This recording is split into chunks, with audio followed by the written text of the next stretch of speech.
क्या मुद्दो? મારું નામ અજય મહારાજ, ગામ વાંઢિયાથી આવું છું અને આજે મારી સાથે કચ્છના વિવિધ ગામડાઓના ખેડૂતો પણ સાથે છે. વરસાદના કારણે ખેડૂતોના આગેવાનો હરેક ગામમાંથી બબે આગેવાનો અમારી સાથે આજે જોડાયા છે અને મુખ્ય મુદ્દો અમારો એ છે કે જે અત્યારે ગુજરાત રાજ્ય સરકાર દ્વારા જે નવો પરિપત્રક જાહેર કરવામાં આવ્યો છે કે ખેડૂતોને 2 ગણું વળતર આપવું, એ વળતર ખેડૂતોને અસ્વીકાર્ય છે. એનો પરિપત્રને અસ્વીકાર્ય છે એટલા માટે અમે આવેદનપત્ર દેવા માટે કલેક્ટર સાહેબને આવ્યા છીએ.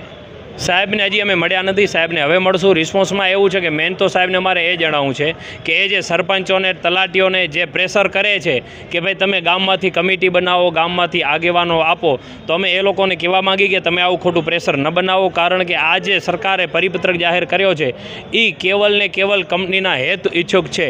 કારણ કે એનું હું તમને એક ઉદાહરણ પણ આપીશ કે જે રીતના આ એક ખેડૂતનું ખેતર છે આખું, આ એક કલર બોક્સ છે, એની કિંમત બજાર કિંમત 100 રૂપિયા છે.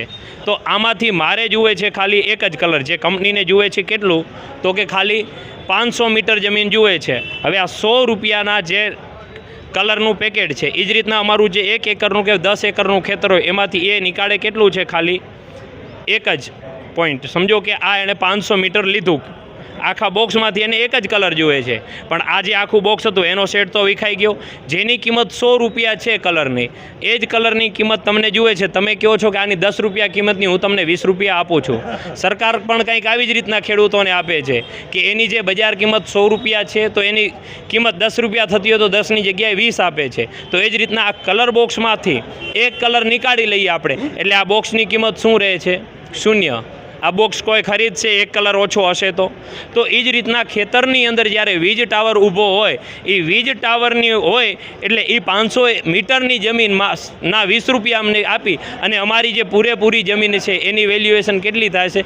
તો કે 0 વેલ્યુએશન થાય છે. એટલે હું તમામ મીડિયાના માફકથી આપને, કલેક્ટર સાહેબને અને ખેડૂતોને કહેવા માંગીશ કે આ જે સરકારે લોલીપોપ આપ્યો છે 2 ગણા વળતરનો, એ વળતર ઉપર તમે ન જાઓ, એની પાછળનો સંદર્ભ શું છે એ પણ જાણો, ખેડૂતોને કેટલું નુકસાન છે એ પણ જોઈ લો. તમારી સામે ઉદાહરણ છે કે આ કલરનું જે બોક્સ છે 100 રૂપિયાની કિંમતનું, એમાંથી એક કલર નીકળી જાય એટલે આની કિંમત થઈ જાય છે 0. આ કલર બોક્સ કોઈ ખરીદવાનું નથી. એ જ રીતના ખેડૂતના ખેતરમાં જ્યારે વીજ ટાવર આવી જાય છે એક વખત, એટલે તમારા ખેતરની જો 20 લાખ કિંમત હોય અને એમાંથી 500 મીટર કાપી અને તમને રૂપિયા 4 લાખ આપે છે સરકાર, પણ તમારું જે 10 એકરનું 1 કરોડનું ખેતર છે એ 5 એકરની તમારે ગણતરી એક જ કરવાની કે આ 5 એકર હવે 20 લાખમાં જશે. જે ખેતર એક સમયે 1 એકર 20 લાખમાં જતું હતું એની કિંમત 1 એકરના 5 લાખ રૂપિયા થઈને ઊભી રહેશે. તો અમે ખેડૂતોને જાગૃત કરીએ છીએ અને અહીંયા કનેથી કલેક્ટર સાહેબને અપીલ કરીએ છીએ કે